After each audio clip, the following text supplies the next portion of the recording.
Hi, everyone. Welcome to Classics You Slept Through. We are the book podcast where we read classic books to you, and then we talk. We kind of get through them together, and boy, we really got to get through this one together. I'm your host, Kyle Davis, along with a girl who does not have a stake through her heart, at least not yet, my sister, Meredith. Legit. How's it going today, Mer? It's too legit. To quit. We can't quit this book. It's too legit. Hey. Cannot quit this book. No. This is a very long book.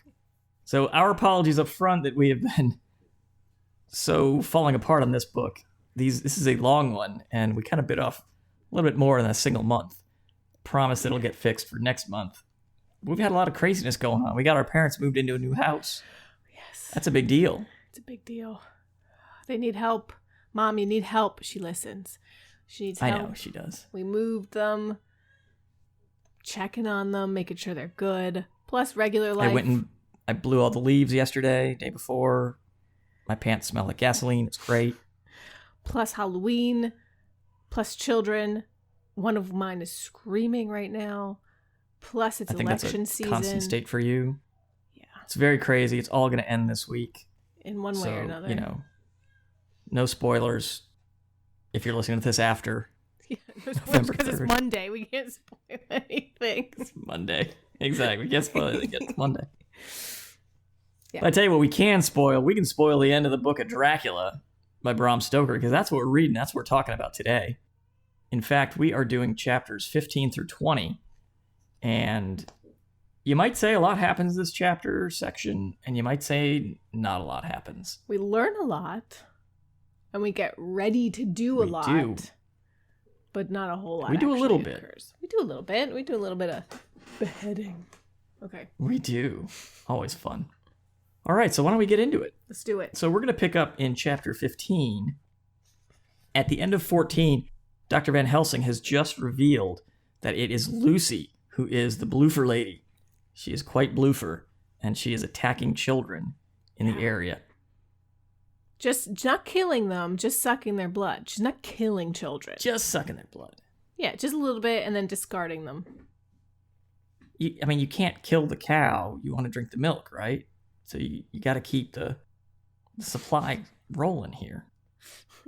There's a lot of cows in America, though. A lot of children, too. So she could be... There's a lot of children as well. She could be more cavalier.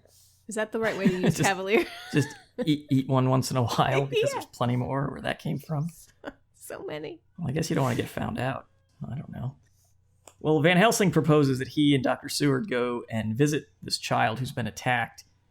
They do so, kind of see, okay, it's got the puncture wounds.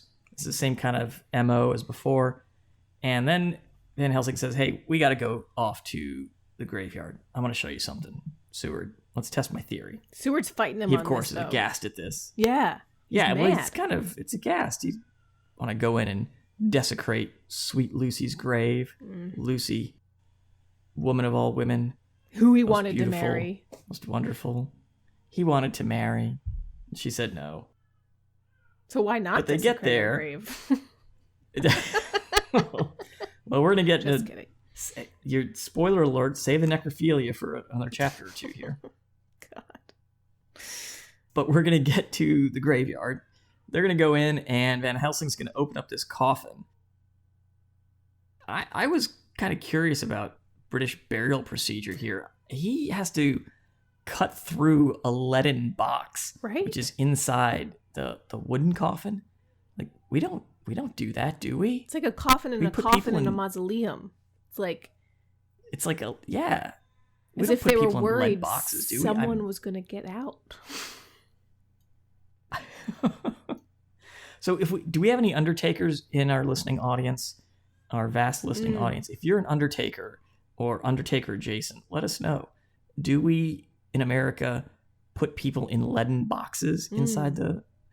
And here's a key interesting point that I did learn this month, since it is Spooky Halloween month. We don't bury people in coffins in America.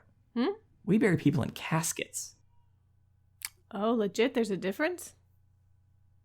Yes, a casket is the rectangular box that we use. A coffin is your stereotypical, like, wider at the top, narrower at the bottom, sort of not octagonal. How many sides does that have? I guess 1, sextagonal? 2, 3, 4, 5, 6. Yeah. Yeah, maybe sextagonal or octagonal. Yeah, so like sort of the stereotypical coffin shape. That's a coffin.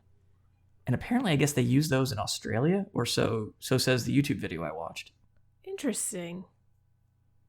But us delicate Americans find them a bit unsettling, so we use the rectangular casket. Is it true? It's the shape is unsettling, and so we don't use it. That's what the YouTube lady told me, so I don't know. My information is only as good as I believe what her. a person on YouTube says. I trust her. It makes sense to me. I mean, why not? Interesting. But yes, we use caskets. What freaked me out the first time I ever heard about it and then saw it was above ground graves, which I first saw in Belize because they're below sea level. And it's if it floods, the bodies come up. And so they have like cement above ground caverns. And then apparently they have them in New Orleans too, because if you're below sea level, inevitably the flood. Yeah. And you don't want a bunch of bodies coming out the ground or coffins or caskets. But they creep me out when I see them because I just imagine like somebody's around floating in there, which is probably not exactly how the engineering on that works, but it's what I imagine, and so it freaks me out. Anyway. They do traditionally they do above ground in Korea as well, but it's just really? a little grassy hump out in the field or whatever. Why, are you like cremated and then buried? No, I think they're buried sitting up, I believe. I could be wrong on that. But I know they do them above ground, and it's just a little grassy hump. It's kind of nice. Interesting. It doesn't look like a grave or a coffin or anything. All right. But anyway, so our heroes here, they go to the grave at night. They cut open this coffin, and lo and behold, it is empty. Empty. And I do love Dr. Seward. Hey, all this proves is that the body's not there, man. Doesn't mean she's a vampire. Yeah, she's just gone. Somebody could have grave robbed her. From a sealed box that we had to cut into. Right. But still, those grave robbers are sneaky. Maybe she's sitting up at someone's table for tea time. Oh, wow. Well, Seward does not want to believe. But they walk out of the tomb, and then they see a white streak dash by. And I guess they spook it, it runs off, and it leaves a child behind. And, of course, we know, having read this book, that was Miss Lucy, but at this point, our heroes don't know. But they pick the child up, they drop him off in the street somewhere so police can find him, and they skedaddle so there's no awkward questions on why they have a child in a graveyard at night. Excuse me, sir, where did you find this child? Well, very observant policeman. We opened a coffin and nobody was there, so clearly there was a vampire. Just cutting into my friend's grave. And because there's a vampire, a what now? Absolutely, clearly. Oh, I'm sorry, a vampire, the undead, that drinks the blood of children, clearly. So we rescued this child. Undead. No, I run my own insane asylum. You do not need to detain me, sir. I have my own asylum. I have credibility. I know what I speak. Yeah. So they go back the next day, and they wait until the whatever burial is happening that day. They sneak in again to the graveyard, and they open the coffin up, and lo and behold, there is Sweet Lucy's body, looking healthy and fair, as though she were alive. More beautiful in death. Oh gosh, that's going to be a theme. Pull back her lips. She's got the sharp canines. They're even bigger now. And we get a little bit of information here that Van Helsing is puzzled out. Why does she look so great as she's laying there sleeping? Well, remember her sleepwalking. She falls into these trances. She apparently was bitten during a trance, and therefore she stays in that trance-like state as an undead, and so she is beautiful while she lays in repose. Because normally the undead, when they go back to their coffin at night, they look like the undead, and you know who they are. But Lucy just looks like Lucy, and so it's just wonderful. Is that so? I thought if they'd freshly fed, And then they go back to bed. Or back to their coffin or whatever. I remember Dracula. I remember when Jonathan saw Dracula after eating. He was laying there with his eyes open, looking creepy. And right. He still knew he was weirdo. Yeah, Dracula's not described as beautiful or handsome when he's... Bram Stoker only wants to creep on sleeping women, not sleeping men. I don't know if that's necessarily true from what I've read. Oh, well, okay. I think the whole reason he wrote the book is because... No, I don't know. But women are always more beautiful when they're dead, apparently. Whatever. I think that says a lot of things here. Right? Exactly. So then we see this. We see how beautiful she is laying there. But we don't do anything. Our boys don't do anything because, you know what? We really need to tell Arthur what's going on. We need to bring everybody. Right. We just can't kill this undead monster that's feeding on children. We got to tell her fiance first. What? And Quincy and everybody who gave their blood because they love her, let alone she's going to eat more children while you're waiting. Must not be that dire of a situation. I don't think I agree with this part. I don't. Well, I don't agree with a lot of the things these guys do. But then we get a note. There's a quick interlude where Van Helsing leaves a note in his portmanteau about all the information, basically telling Seward, hey, if something happens to me, here's all the info. But it's said that the letter is undiscovered, so he never actually gets all this not delivered, so he never actually gets all this information. And why did we even include this? What was the need for this? Just to show that Van Helsing is taking precautions, heightening the danger. I think maybe to deliver the information. Although Stoker, he could have done it in a conversation like everything else, but I feel like it's the first thing we get about the wafer, right? About him, how he's going to seal up the tomb. Therefore, I shall fix some things she like not, garlic and a crucifix, and seal up the door of the tomb. She is young as undead and will heed. Maybe it's not introducing that. I don't know. It seems a little superfluous. Right. I didn't really feel that it added anything other than maybe to say that Van Helsing was worried for his life. Like, this could go south. Yeah. Some heightened dramatic irony, maybe dramatic irony in some way, giving the reader information that nobody else has, because literally this wasn't delivered. So no one else but us as the reader, we're the only ones who know this information. Right. And exactly. Van Helsing. Well, it all comes to naught, that letter, because then we have a meeting, all the boys get together, and Van Helsing he had told Art, hey, something's up, need all meet.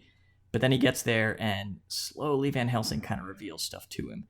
First, he says, we're going to enter the tomb, and Art is like, no, what are you talking about? I'm aghast. He's like, but wait, when we get there, I want to open the coffin.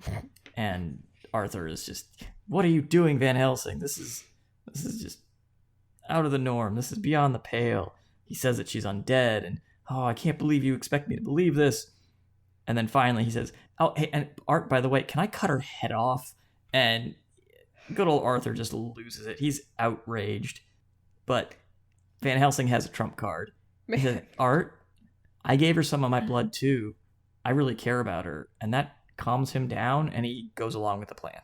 Yeah. Dude, we've all pumped our blood into your fiance. Like, just so you know, surprise. We all been inside that girl. Yeah, we've all put our blood in her. He's like, oh, that's cool. Then. Oh, well, that's fine. Yeah, you can cut her head off. In the game here. That's fine with me. So bizarre what the things that convince the characters in this book.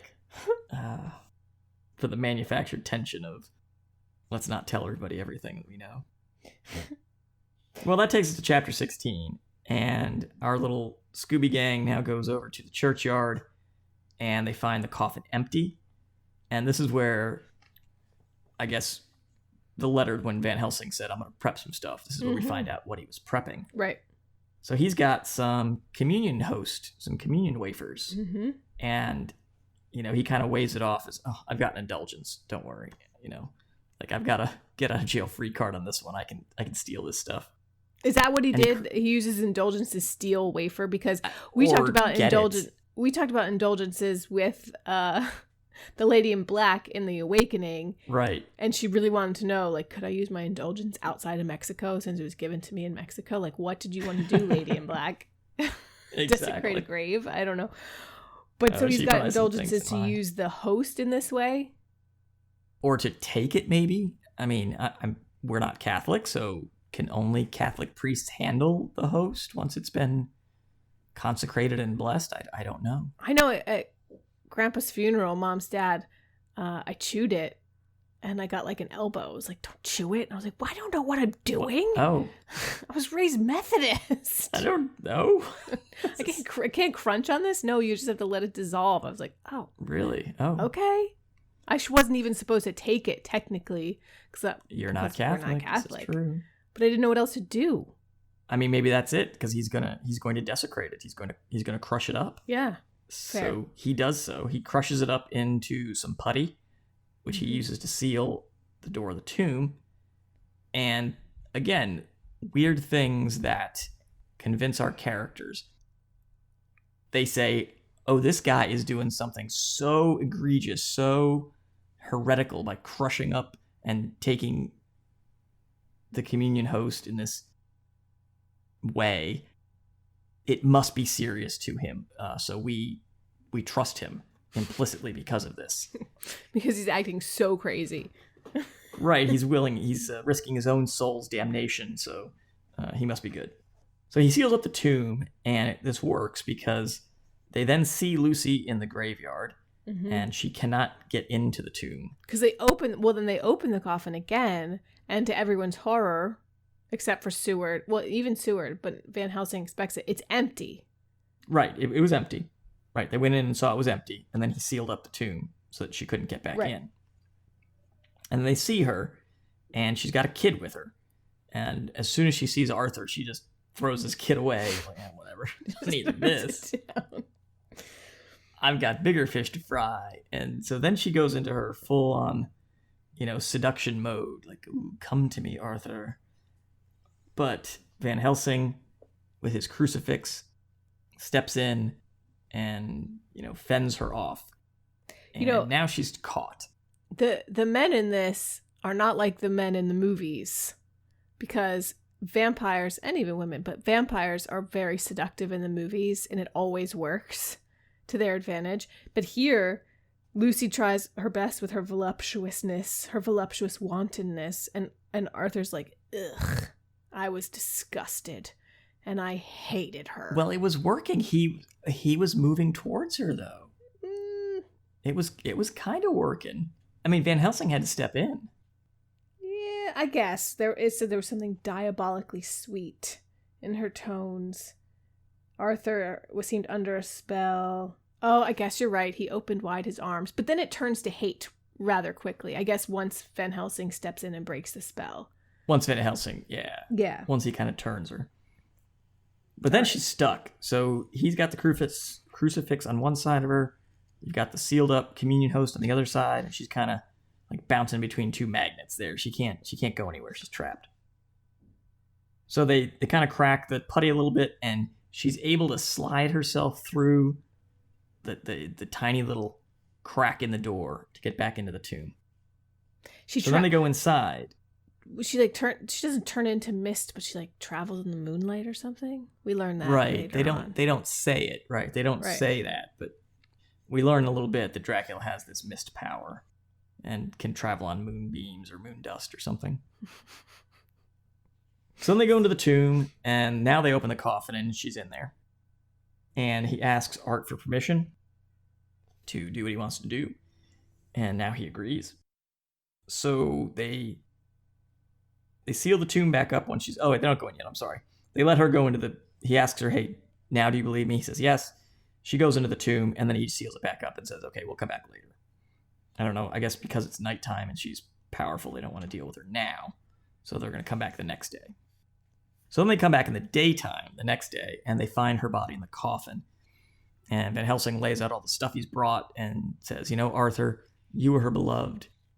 Really, man, this is your job. You ought to do this.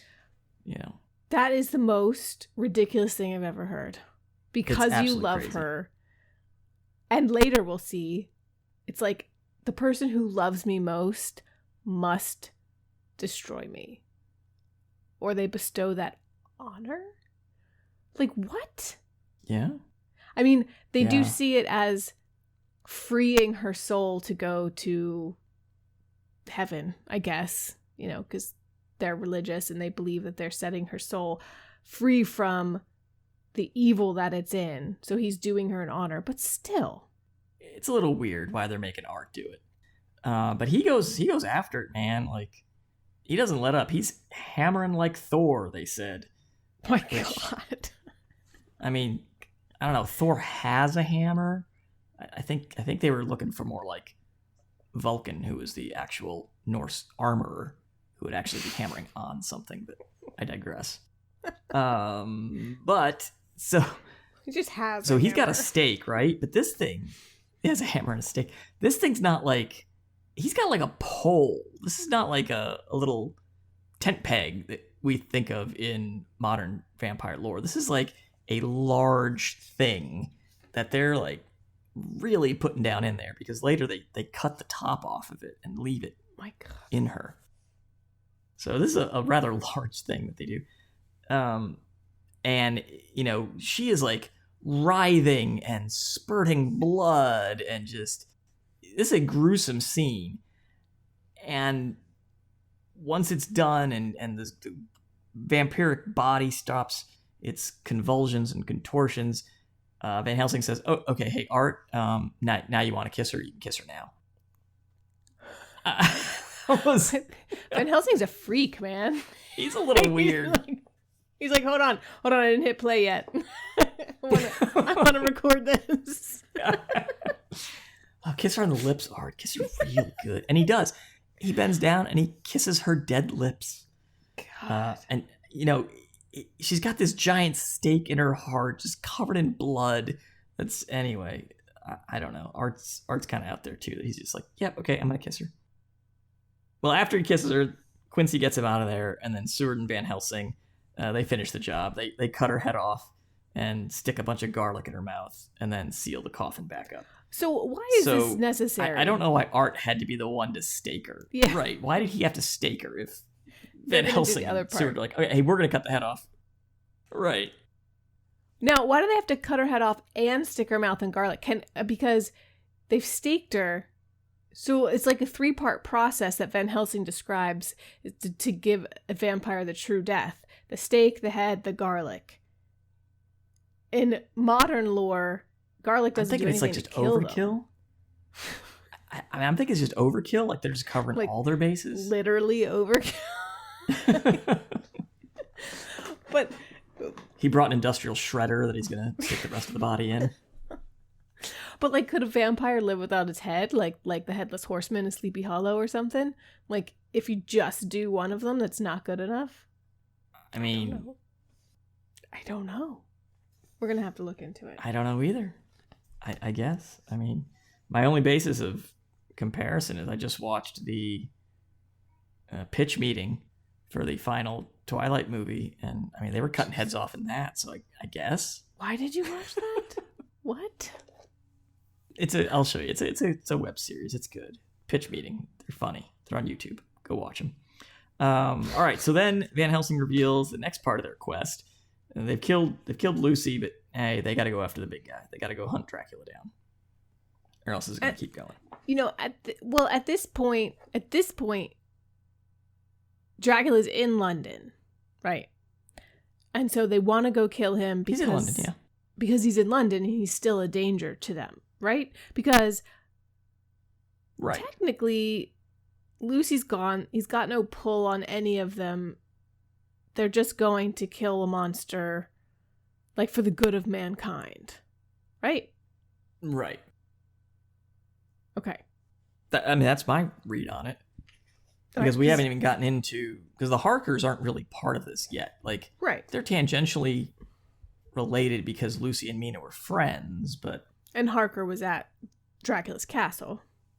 And sort of unleashed him on London, if you will. Yeah. Okay. Helped him buy a house. So that takes us to chapter 17. Chapter 17, not a whole lot in this one happens. So this, we kind of have the meeting of the two groups because Mina shows up and meets Dr. Seward for the first time. Mm-hmm. And he shows her his phonograph that he's been recording his diaries on. A very fun item. And so, of course, I did a little phonograph research. So this is, what is this, 1898, we said? 99? Something like Somewhere that, in there 97, is Dracula. 98. Late 90s. Yeah. So the first phonograph was made in 1877. Okay. But they weren't really reliable for recording until about 1888. And the cylinders, and we know this is a phonograph, not a gramophone. A gramophone was the first flat disc record player that we think of today, which came about in 1887, but we did not record. But the phonograph used wax cylinders to record. And we, later, when he shows me the recordings, they are described as cylinders. Yeah. These can only record about 2 minutes per. What? So, what? Yeah, seriously. So, and we know how long these chapters are and how long it's taken us to record them on Audacity. So, like, just one of these chapters probably was like 4 or 5 cylinders, Wow. They made there was technology later in 1908 where they could get up to 4 minutes of recording per cylinder, but those were very large and expensive and never really caught on for home recording or for so he's just got like business drawers recording. and drawers of cylinders. Right, of 2 minutes each. I remember early on in the book when it was Dr. Seward's just diary and he was like quick notes about patients. It was much more staccato. It was like patient Renfield eating flies or like, zoophagus or, it wasn't even full sentences, almost like a telegram. And now as we're later in the book and he's doing it more, we're into like full on that staccato monologue. thing stopped. Yeah. Right. Interesting. And like minute recitations of dialogue between characters. Interesting. Right. So I wonder if Stoker just forgot that little fact, like he started off and he's kind of lost the thread. But it's interesting because Seward admits, like, I wouldn't even, like, there's no indexing of these. There's no way for me to find, because she's like, I want to hear about Renfield. Or he's like, there's no way for me to find a certain spot in these. Like, you'd have to play the whole thing and just listen. Now, granted, if they're only 2 minutes long, you're not listening to a ton. So he'd have to like index and make notes about each of his recordings anyway.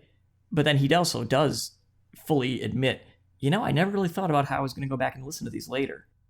So he just is doing this to do it, I guess. I hope he was labeling them or something. Or did Mina like just get a whole bunch of stuff and have to put it in order? Because I suppose. We know as she transcribes them, she listens to them, and it takes her until like an hour after dinner is usually served or something. Right. So like, I don't know what time of day they start, but still, transcription takes a long time. It could take an hour to transcribe minutes. And it's not word. like she can hit rewind and go back 30 seconds if she misses something. And it's not like she's restart the whole thing. It's not like she's a stenographer with like a lot of shorthand. She's like writing it out in her quill or whatever. She's typing. No, she's using a typewriter. She's using a typewriter. That's right. She's typing it. Yeah, she's typing it. But this is an interesting little scene because Seward's whole motivation to let Mina listen to these recordings is to give her something to do to get out of the way so that he can go read Jonathan's diaries. And this is just yet another instance of these two characters are going to exchange information, but without actually talking and exchanging information. They're like, I got to get rid of her somehow so I can read this stuff that she already knows, but without her knowing that I am going to read. Like, well, isn't there an element she's already read the diaries. Well, there's an element of both of them think their stories are so unbelievable and fantastic that the other one wouldn't necessarily believe them, and also they'd be kind of embarrassed to tell it, or they wouldn't be able to tell it accurately. So they're like, let's just trade papers, basically. Yeah. You read this diary, I'll read this diary. And then they realize, like, oh, you would have believed me or whatever. Or it wouldn't have been that hard to tell you. So bizarre why they didn't just do it. But yeah. Well then, so we said Mina starts to transcribe the recordings. And she makes multiple copies. She does. Puts She makes like copy paste, like carbon paper. Yeah, basically. So then Renfield comes back into the picture. He's kind of in his right mind, and he just says, "Hey, I really need to go. You got to let me out of here." Of course, like it's denied because it's the ever-present. Well, he could flip on us. So, which, have you ever heard that, like, if you're a sane man who gets falsely accused, and then it's like sort of the horror story, and you get put into an insane asylum, like there's no way to convince like somebody that you're sane because, well, of course, a crazy person would say they're sane. You're not getting out of here, mister. Well, not if you have Dr. Seward. No, definitely not. Dr. Seward kept over and over again says, I would have been convinced if he were anyone else, and I would have just let him out. I was like, really, Dr. Seward? Like, if you didn't know Dracula was around, and you would let Renfield out. Right. He'd had outbursts before. So I guess he's using everything in his experience to make a good, sound judgment on Renfield. But he says too freely. And even Dr. Van Helsing says, or Professor Van Helsing says later on, like, I was convinced I probably would have set him free. Like, if you hadn't told me that he licked your blood off the floor, I would have let him go. He's going to flip an attack. I just know he is. Well, we end 17 with Jonathan heading back to the scene, saying that he wants to find the boxes of dirt. And so that's kind of where we leave everything. Right. We've got 50 boxes of dirt. Right. Got to find them. So he's looking for that. So then we come into chapter 18, and Mina decides that, you know what? I've listened to all these diaries. I want to meet this Renfield character. So they go say, hey, Renfield, this lady wants to meet you. You got to be on your best behavior. Clean up around here. He's like, oh, okay. Quickly eats his spiders and flies before she comes in. And he talks about how he has done all this stuff in a vain attempt to prolong his life. So at least we get sort of Renfield's motivation. He's like, I'm eating all these creatures' lifeblood so that I can prolong my life. That's the goal anyway. Right. And he seems super sane when Mina's around. Right. And so now our heroes, we start to do the Mina exclusion dance. They all meet together. But you know what, Mina? We're not going to talk around you. We're going to wait till you go to bed, and then we'll all chat. Even though, as Van Helsing says, she has a man's brain and a woman's heart. It's a brain that a man should have. Shame we can't include her. Were he gifted. Like, he's got she's got, not only does she have a man's brain, she's got a good man's brain. God, and he says it over and over. Right. But despite that, we're still not going to talk to her. No. And so then the guys, this is actually our first instance of information exchange. The men all kind of talk about and gather what we know about Dracula. And this kind of is our recitation of Dracula lore that has begun here in Bram Stoker. Yeah, chapter 18 is an important one for that. Right. So we learn, Dracula can change into a wolf or a bat or mist. He can travel on moon dust. This is where we get he can't just go anywhere. He has to be invited in first. His power ceases during the daytime.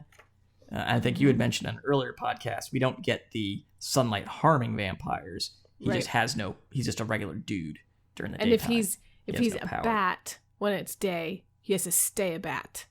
Or whatever form he's in. He has no power. Right, he has no powers. Except he can change at noon, at sunrise, or sunset. Right. I thought if really he's away, strange one... Sorry, go ahead. Well, that's if he's away from the place he was bound to. Which I think is the reason for bringing the dirt. Right. Right. It's from bringing the dirt from Transylvania. The thing about not being able to cross water... I thought was just weird. Like, why? And where in the, like, what happened in where this lore originated that he can't cross water? Right. That comes, I think, because Stoker based this a little bit on actual medical conditions. Because there's like an actual medical condition where it's not hemophilia, but something similar where, you know, you have low blood. And so you get pale and your gums recede, which is kind of where the longer teeth come from. And I think probably the whole bat, you know, it's associated with bats and whatnot. Well, bats carry rabies, and rabies, if hydrophobia. you catch rabies, the hydrophobia, you have a fear of water. So I think it's probably all kind of wrapped up in that somehow. We don't have a fear of water. It's not like a literal terror. The way I've heard it described is that rabies affects your nervous system.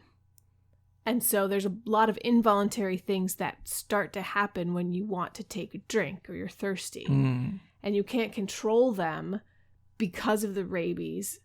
And so when you try to drink, things get all out of whack and reversed, and like your body starts to like regurgitate versus swallow, and you like can't control yourself to actually do the thing that drink the water want to do. And so it turns into like, you know, an airplane style drinking problem. You just or two hands on the glass.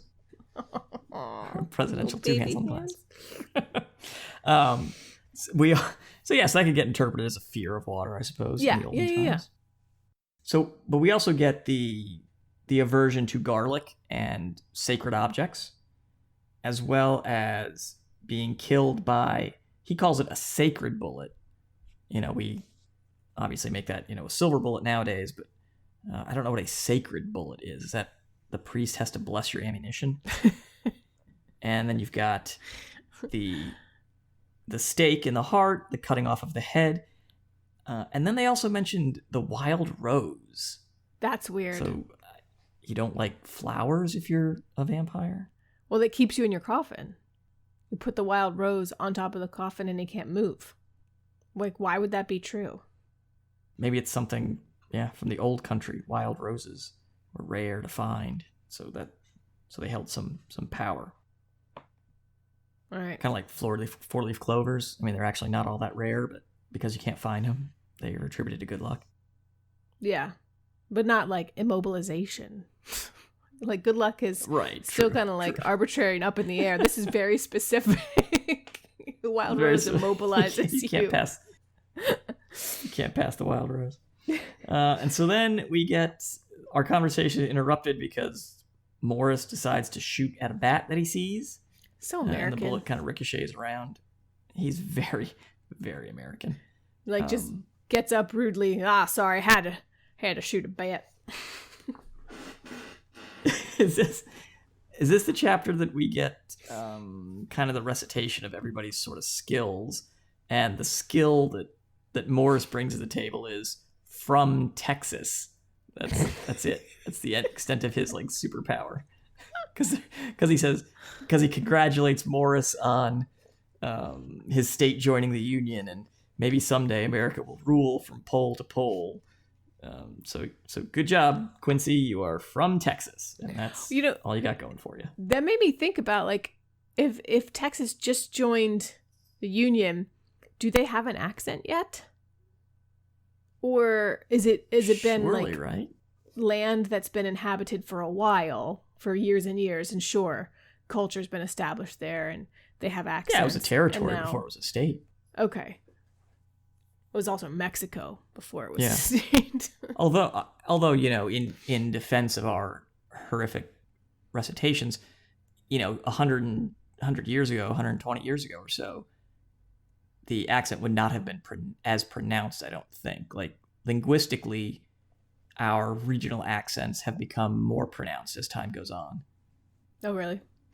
Yeah, like I've read some linguistic stuff that the accents in the different areas, I think there are like 7 or 8 major American accents, something like that, and they are getting stronger as time goes on. Interesting. You know who's got the weirdest accent? I was just reminded of him Philadelphia. the other day. Oh God, Philadelphia, such a weird accent. You've got that's like Can't the even smallest do it. niche. That's the smallest niche accent is the Delco. Is it really? Yeah, it's just like Baltimore, Philly. It's You know, weird. right in that little area. That's like it. It's the super tiniest weird. I think Scranton is super weird though. It's got its quirks as well. Yes. But because of the current state of the world, there's reason to like go back and look at at stuff about Al Gore and what happened in Florida years and years ago. But his accent is weird. He was born in DC and spent a lot of time in DC, but then in the summer months was in, I think it was Kentucky, like doing Tennessee. He was from Tennessee. Tennessee, doing farming and tobacco farming and ranching and whatever. But his accent is, I feel like none other. It's like Stenatorian. Is that the right word? I don't know. Stenatorian, where it's like sort of this regal Tennessee. Yeah, it's very it's strange. definitely unusual. So then at the end of 18, everybody goes to see Renfield. He's quite eloquent and solicitous, wants to be released. And, Seward's like, nah, you're not getting out of here. And he just begs and just begging and begging on his knees for his mortal soul. And then kind of as the chapter closes, he says, well, you know what? Later on, remember that I asked. And this is on your head, Seward, that you don't let me out. Yeah. Despite knowing all the Dracula vampire lore and like just being able to be like, well, I figure I know what's going to happen in the book. That was I felt like I had to loosen my jaw every now and then. I was like grinding my teeth because he was like, please let me go. You don't know the mistake that you're making. And I can't tell you exactly what it is. It's like, just remember that I've asked to leave. And so this is on you now. And it was just very nerve wracking to be in it like that. I think from a modern perspective, looking back on this book, a lot of the quote unquote terror that Stoker is trying to gin up here between Dracula and what's going on and all this spooky vampire stuff that was new to a reader, that stuff doesn't affect me. Like I'm not freaked out by Dracula. I'm not really freaked out by the women that much, but Renfield's kind of creepy. So like creepy. That's the piece that's scary. Yeah. The way he's eating flies and spiders and he's wanting to consume life force and super sane at one moment and then not at another. Yeah. He's I didn't even know of Renfield before. Creepiest character in this book. Yeah, I'd never heard of anybody like Renfield. That's right. You hadn't read that. Yeah. Yeah. You haven't read the book. All right. So that takes us to 19. So they're kind of our characters are also unnerved by Renfield, but they go to Carfax. They kind of have their weapons divvied up. They search through, not a whole lot in this chapter. They search through Carfax. They find in the chapel 29 of the 50 boxes. So then they know, oh man, it's been spread out a little bit. There's some boxes elsewhere in London. They get attacked by a bunch of rats, but Arthur calls some dogs in somehow with a whistle. Some rat terriers. Yeah, they just come in and they scatter the rats. I like how he was really, what's the word? Vague about what he was doing. He's like, if anything happens, like with rats or whatever, I've got something to fix that. And he goes off and I think we know he gets a whistle, but he's not like, oh, hey, I'm going to call some dogs that like kill rats. Like he could have just said that. I have rat power. I'll take care of this. What I also thought was interesting was how bad it smelled in there. Like, yes, because when Dracula's breath, when you meet Dracula in this, it's not the alluring, sexy vampire that is of modern, it's not Brad Pitt. It's not Tom Cruise. Tom Cruise pre-alligator eating, living in the swamp kind of deal. Right, yeah. He's disgusting. He smells like decay. He's a decrepit old man. Yeah. He's thousands of years old and his breath smells like it. But I wonder if that's he was not feeding so much. I wonder how he smells now that he's been feeding. I don't know. But still, he's disgusting. Right. Still. This whole castle smells like him. With his large bushy eyebrows and mustache. The mustache, man. The mustache? Mustache, yeah. Yeah, the mustache is great. So then we find out that Mina has been... Dracula's, doesn't say explicitly, but Dracula's been visiting her. She sees a white face. She sees this mist in her room. She's growing pale. But, of course, because nobody talks to each other, we don't know this. And Renfield, she's been visiting him, and, he prays God's protection over Mina. And this really touches her as we close out chapter 19. The only reason that it serves to not be talking about any of this with Mina was because she would have recognized all of this right away. Like, they didn't tell her he can become mist, he can come in on moonbeams, and so she's seeing it happen. The dramatic irony is that we as the reader, we just learned all this stuff from Van Helsing. We know it's Dracula, and she's like, oh, it's so funny. The candle made these 2 red dots. So weird in the mist. And had they just told her, she would have been like, oh my God, everyone, come quick. He's coming to my room. Right. And then I guess the book would have been over because they would have got him then. But still. So question. So she's read Jonathan's diary, right? At this point? Right. But he doesn't know all that stuff. He doesn't know Dracula can be mist. He doesn't know Dracula can travel on moonbeams. Right. Even though he did. He saw when he was on the couch and the ladies came in, Dracula just sort of appeared out of nowhere. But I guess he didn't figure it out. Right. He knows about the reflection thing, but he kind of was like, oh, that was weird. Right. That he didn't have a reflect. And he could lizard crawl down the wall, but he also thought maybe he's just very athletic, right. I suppose. Well, he does have the hairy palms. I did see that. Spider-Man. So, So, I guess then Renfield must have invited Dracula in. Is that the implication here? Because he can't come in without being invited, right? Right. Yeah. So I guess Renfield invited him into the asylum at some point, and that gives him reign over the entire building. Mm-hmm. Because they're all staying at the asylum right now. Well, I think it also says in the chapter that Mina, when she's falling asleep,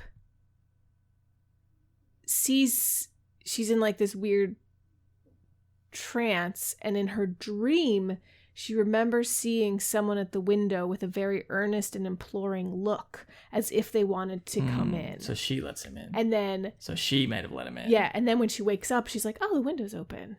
I don't remember leaving the window open. Okay. But I think also she must be inviting him in. And this is where I get confused, because I think Renfield, though, is he treating the asylum like each individual room, or is it one building? Because it seems like both of them at some point have invited him in. Right. I would assume it's just one building, right? Once you can come in, you can come in. I guess. I mean, unless he has to get invited each individual time. Does Dracula, do vampires have to be invited into your apartment in the apartment building, or just into the apartment building? I think if you reside in an area, I would think that they would have to invite you into your apartment. He can't just come in because the doorman let him into the building, right? I don't know. I mean, that's a strategy, right? Just corrupt doormen, and then you get the reign of the city. All right, so that takes us to chapter 20, and this is where Jonathan's kind of on the quest to find the boxes. So he is going around the city, and he finds got a newly purchased house in Piccadilly, and he wants to know who bought this house. And he ends up going to the realtor and pretending, well, my boss, Lord Arthur here, he's looking for a new place. Oh, yes. Well, if he wants to buy it, we'll send him the info directly. Yeah. So in order to beat a vampire, you need one lord, one doctor, one Texan, one woman. One Texan. But only if you tell her things. Keep her in the dark. It doesn't work. And I like how easy it is to get information up to a certain point as long as you just buy them alcohol. They're like, as soon as their thirst was quenched. Oh, yeah, governor, I suddenly remember. There you go. Yeah, you'll notice Stoker has a very low opinion of working class people in this absolutely. book. Anyway, all of Seward's attendants are buffoons. He can't trust a single one of them. Oh, they're all so thirsty. Watch Renfield, and dude falls asleep. Well, I was sleeping all night in the hallway, boss. Right. I guess I snoozed. Yeah. Well, then Renfield's starting to be weird again. So Seward is going to leave somebody for him, and, he falls asleep, obviously. And then we end this chapter with, as Seward is recording his diary. And I think this is probably why we do it vocally, because then Stoker can do these kind of, oh, I've got to go right now. Yeah. Which, if you're writing a diary, you obviously wouldn't write that. But Renfield is screaming, and he runs down there, and he finds him covered in blood. Dun, dun, dun. I find it interesting, too. Renfield's character becomes more and more endearing to me, even though he's kind of weird and gross. But the fact that he doesn't want to be burdened with the souls of anything.